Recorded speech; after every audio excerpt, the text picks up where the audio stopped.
Vlogs ಇನ್ ಕನ್ನಡ. ಈ ವಿಡಿಯೋದಲ್ಲಿ ನಾನು ಶಿವರಾತ್ರಿ ಹಬ್ಬಕ್ಕೆ ಹೇಗೆ ಪ್ರಿಪೇರ್ ಆಗಿದ್ದೀನಿ ಅನ್ನೋದನ್ನು ಶೇರ್ ಮಾಡ್ತಾ ಇದ್ದೀನಿ. ವಿಡಿಯೋ ಸ್ವಲ್ಪ ಲೇಟಾಗೇ ಬರ್ತಾ ಇದೆ. ವಿಡಿಯೋ ಇಷ್ಟ ಆದರೆ ಪ್ಲೀಸ್ ಒಂದು ಲೈಕ್ ಕೊಡೋದನ್ನು ಕೂಡ ಮರಿಬೇಡಿ. ಶಿವರಾತ್ರಿ ಹಬ್ಬಕ್ಕೆ ನಾನು ಮನೆಯೆಲ್ಲ ಕ್ಲೀನಿಂಗ್ ಆಲ್ರೆಡಿ ಮಾಡ್ಕೊಂಡಿದ್ದೀನಿ. ಕ್ಲೀನಿಂಗ್ ಕೆಲಸಗಳೆಲ್ಲ ಮುಗಿಸ್ಕೊಂಡಿದ್ದೀನಿ. ಡಸ್ಟಿಂಗ್ ಎಲ್ಲ ಮಾಡ್ಕೊಂಡಿದ್ದೀನಿ. ಸಮ್ಮರ್ ಆಗಿರೋದ್ರಿಂದ ತುಂಬ ಡಸ್ಟ್ ಇರುತ್ತಲ್ವ. ನಮ್ಮನೆ ಹತ್ರ ಬೇರೆ ರೋಡ್ ಮಾಡ್ತಾಯಿದ್ರು. ಸೊ ತುಂಬ ಡಸ್ಟ್ ಇರುತ್ತೆ, ದಿನ ಕ್ಲೀನ್ ಮಾಡಬೇಕು, ಅಷ್ಟು ಡಸ್ಟ್ ಇರುತ್ತೆ ಮನೆಯಲ್ಲಿ. ಎಲ್ಲ ಮಾಡ್ಕೊಂಡಿದ್ದೀನಿ. ಮತ್ತು ಬೆಡ್ ಸ್ಪ್ರೆಡ್ಸ್ ಎಲ್ಲನೂ ವಾಶ್ ಮಾಡಿಕೊಂಡು ಹಬ್ಬಕ್ಕೆ ಎಲ್ಲ ಥರದ ಪ್ರಿಪ್ರೇಷನ್ ಮಾಡ್ಕೊಂಡಿದ್ದೀನಿ. ಮತ್ತು ದೇವ್ರ ಮನೆ ಒಂದು ಪೆಂಡಿಂಗ್ ಇತ್ತು, ಅದಕ್ಕೆ ದೇವ್ರ ಮನೆ ಎಲ್ಲ ಕ್ಲೀನ್ ಮಾಡಿಕೊಂಡು ನಾನು ಫೋಟೋ ಎಲ್ಲ ಒರೆಸಿ ಅರಿಶಿನ ಕುಂಕುಮ ಅಂದರೆ ಗಂಧ ಕುಂಕುಮ ಎಲ್ಲನೂ ಇಟ್ಟು ರೆಡಿ ಮಾಡ್ಕೊಂಡಿದ್ದೀನಿ. ಕಳಶನ ನಾನು ಹಬ್ಬದ ದಿನವೇ ಇಟ್ಕೊಳ್ತೀನಿ. ಶುಕ್ರವಾರ ಕೂಡ ಆಗಿರೋದ್ರಿಂದ, ಶಿವರಾತ್ರಿ ಕೂಡ ಆಗಿರೋದ್ರಿಂದ ನಾನು ಬೆಳಗ್ಗೆನೇ ಪೂಜೆ ಮುಗಿಸ್ಕೊಳ್ತೀನಿ. ಮತ್ತು ಸಂಜೆ ಕೂಡ ನಾನು ಪೂಜೆನ ಮಾಡ್ತೀನಿ. ಪೂಜೆ ಮಾಡಿಬಿಟ್ಟು ನಾವು ದೇವಸ್ಥಾನಕ್ಕೂ ಕೂಡ ಹೋಗ್ತೀವಿ. ನೆಕ್ಸ್ಟ್ ವಿಡಿಯೋದಲ್ಲಿ ಅದನ್ನೆಲ್ಲ ನಾನು ಶೇರ್ ಮಾಡ್ಕೊಳ್ತೀನಿ. ಮತ್ತು ಇವತ್ತು ಮಧ್ಯಾಹ್ನಕ್ಕೆ ನಾನು ಹಸಿರು ಕಾಳನ್ನು ಹಾಕಿ ಜೊತೆಗೆ ಹೀರೆಕಾಯನ್ನು ಹಾಕಿ ಒಂದು ರೆಸಿಪಿನ ಕೂಡ ಶೇರ್ ಮಾಡ್ಕೊಳ್ತಿದ್ದೀನಿ. ಇದು ತುಂಬ ಅಂದರೆ ಅಮ್ಮ ಎಲ್ಲ ಮಾಡ್ತಾಯಿದ್ರು ಇದನ್ನು.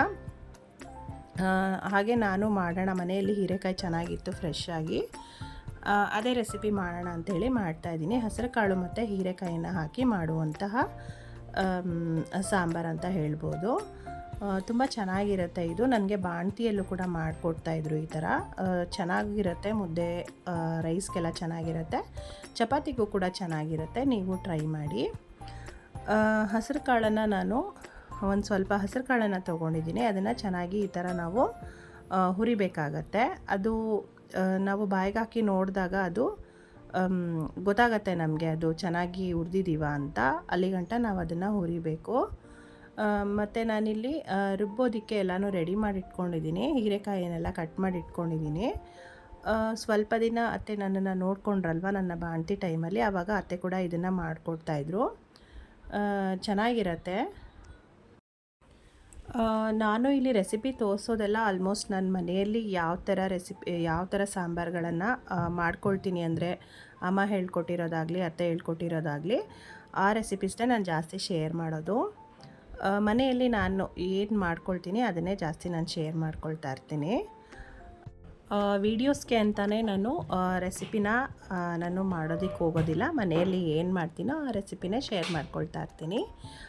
ಈಗ ನಾನು ಒಗ್ಗರಣೆಗೆ ಸ್ವಲ್ಪ ಎಣ್ಣೆ ಹಾಕ್ಕೊಂಡಿದ್ದೀನಿ. ಸಾಸಿವೆ ಮತ್ತು ಈರುಳ್ಳಿನ ಹಾಕ್ಕೊಂಡು ಚೆನ್ನಾಗಿ ಫ್ರೈ ಮಾಡ್ಕೊಳ್ತೀನಿ.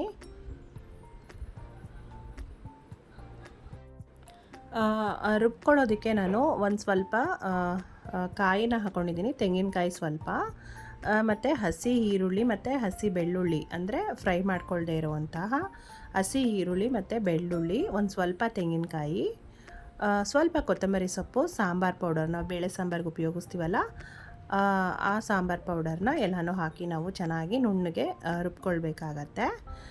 ಈಗ ನಾನು ಒಗ್ಗರಣೆಗೆ ಈರುಳ್ಳಿ, ಸಾಸಿವೆ, ಕರಿಬೇವೆಲ್ಲ ಹಾಕ್ಕೊಂಡಿದ್ದೀನಲ್ವ, ಹೀರೆಕಾಯಿನ ಹಾಕಿ ಚೆನ್ನಾಗಿ ಫ್ರೈ ಮಾಡ್ಕೊಳ್ತಾ ಇದ್ದೀನಿ. ಮತ್ತು ಒಂದು ದೊಡ್ಡ ಟೊಮೆಟೊ ಕಟ್ ಮಾಡಿ ಇಟ್ಕೊಂಡಿದ್ದೀನಿ, ಅದನ್ನು ಕೂಡ ನಾನು ಆ್ಯಡ್ ಮಾಡ್ಕೊಂಡಿದ್ದೀನಿ.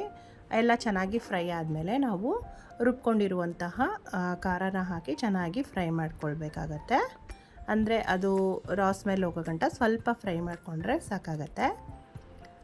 ಈರುಳ್ಳಿ, ಬೆಳ್ಳುಳ್ಳಿ ಮತ್ತು ಕಾಯಿ, ಸ್ವಲ್ಪ ಕೊತ್ತಂಬರಿ ಸೊಪ್ಪನ್ನು ಹಾಕಿ ರುಬ್ಕೊಂಡಿರ್ತೀವಲ್ವ ಅದನ್ನು ಹಾಕ್ಕೊಂಡಿದ್ದೀನಿ. ಈಗ ಖಾರ ರುಬ್ಬಿರೋ ಅಂತಹ ಖಾರನ ಹಾಕ್ಕೊಂಡಿದ್ದೀನಿ. ಬೇಳೆ ಸಾಂಬಾರು ಪೌಡರ್ ಕೂಡ ಹಾಕ್ಕೊಂಡಿದ್ದೀನಿ. ತುಂಬ ಟೇಸ್ಟಿಯಾಗಿರುತ್ತೆ. ಮುದ್ದೆಗೆ ಮತ್ತು ರೈಸ್ಗೆ, ಚಪಾತಿಗೆ ಎಲ್ಲದಕ್ಕೂ ಚೆನ್ನಾಗಿರುತ್ತೆ.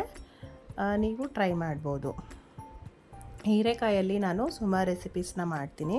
ಬೇಳೆ ಸಾಂಬಾರಿಗೂ ಕೂಡ ಉಪಯೋಗಿಸ್ತೀನಿ. ಹೀರೆಕಾಯಿ ಬಜ್ಜಿ ಕೂಡ ಮಾಡ್ತೀನಿ.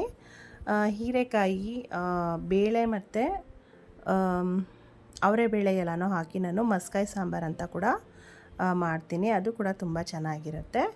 ಬರೀ ಹೀರೆಕಾಯಿ ಮತ್ತು ಬೇಳೆನ ಹಾಕ್ಕೊಂಡು ದಾಲ್ ಕೂಡ ಮಾಡ್ಕೊಬೋದು, ಅದು ಕೂಡ ತುಂಬ ಚೆನ್ನಾಗಿರುತ್ತೆ. ಈಗ ಇದೆಲ್ಲ ಚೆನ್ನಾಗಿ ಫ್ರೈ ಆದಮೇಲೆ ಸ್ವಲ್ಪ ನೀರನ್ನು ಹಾಕ್ಕೊಂಡು ಮತ್ತು ರುಚಿಗೆ ತಕ್ಕಷ್ಟು ಉಪ್ಪನ್ನು ಆ್ಯಡ್ ಮಾಡಿ ಲಿಡ್ನ ಕ್ಲೋಸ್ ಮಾಡಿಕೊಂಡು ಒಂದೇ ಒಂದು ವಿಷಿಲ್ ಬರ್ಸ್ಕೊಂಡ್ರೆ ಸಾಕಾಗತ್ತೆ. ಇಲ್ಲ ಅಂದರೆ ನೀವು ಹಾಗೆ ಪಾತ್ರೆಯಲ್ಲಿ ಕೂಡ ಬೇಯಿಸ್ಬೋದು. ಈ ಹಸಿರು ಕಾಳು ಕೂಡ ನಾವು ಚೆನ್ನಾಗಿ ಹುರಿದಿರ್ತೀವಲ್ವ, ಅದು ಬೇಗ ಬೆಂದೋಗುತ್ತೆ. ನಾನು ಒಂದು ವಿಷಿಲ್ ಬರ್ಸ್ಕೊಳ್ತೀನಿ. ಬೇಕಿದ್ದರೆ ನೀವು ಹಾಗೆ ಪಾತ್ರೆಯಲ್ಲೂ ಕೂಡ ಬೇಯಿಸ್ಕೊಳ್ಬೋದು. ಹುರಿದಿಟ್ಟಿರುವಂತಹ ಹಸಿರು ಕಾಳನ್ನು ಕೂಡ ಆ್ಯಡ್ ಮಾಡಿಕೊಂಡು ಆಗಲೇ ಹೇಳಿದಾಗೆ ರುಚಿಗೆ ತಕ್ಕಷ್ಟು ಉಪ್ಪು, ಸ್ವಲ್ಪ ನೀರನ್ನು ಹಾಕಿ ಸಾಂಬಾರು ಸ್ವಲ್ಪ ಹೆಚ್ಚಿಸ್ಕೊಂಡು ನಾವು ಅದನ್ನು ಒಂದೇ ಒಂದು ವಿಷಿಲ್ ಹೊಡಿಸ್ಕೊಂಡ್ರೆ ನಿಮಗೆ ಸಾಂಬಾರು ರೆಡಿ ಆಗುತ್ತೆ. ಶಿವರಾತ್ರಿ ಹಬ್ಬನ ನಾವು ಆ್ಯಕ್ಚುಲಿ ನಮ್ಮ ಮನೆಯಲ್ಲಿ ಪೂಜೆ ಮಾಡಿಬಿಟ್ಟು ನಾವು ಊರಿಗೆ ಹೊರ್ಟೋಗ್ತೀವಿ. ಊರಲ್ಲೇ ಮಾಡೋದು. ಈ ವರ್ಷ ನಾವು ಊರಲ್ಲಿ ಹಬ್ಬ ಮಾಡೋ ಹಾಗಿಲ್ಲ ಅಂತ ಹೇಳಿ ನಾವು ಇಲ್ಲೇ ಸಿಂಪಲ್ಲಾಗಿ ಹಬ್ಬನ ಆಚರಿಸಿದ್ವಿ. ಊರಿಗೆ ಹೋದರೆ ನಾವು ಅಲ್ಲಿ ಜಾಗರಣೆ ಆಗಲಿ ಅಥವಾ ಉಪವಾಸ ಆಗಲಿ ಏನೂ ಇರ್ತಾ ಇರಲಿಲ್ಲ. ನಾವು ಈ ವರ್ಷ ನಾವಿಲ್ಲಿ ಉಪವಾಸ ಎಲ್ಲ ಇದ್ದು ಚೆನ್ನಾಗಿ ಆಚರಣೆ ಮಾಡಿದ್ವಿ ಅಂತ ಹೇಳ್ಬೋದು. ನಾನು ನೆಕ್ಸ್ಟ್ ವಿಡಿಯೋದಲ್ಲಿ ಅದನ್ನೆಲ್ಲ ಶೇರ್ ಮಾಡ್ಕೊಳ್ತೀನಿ.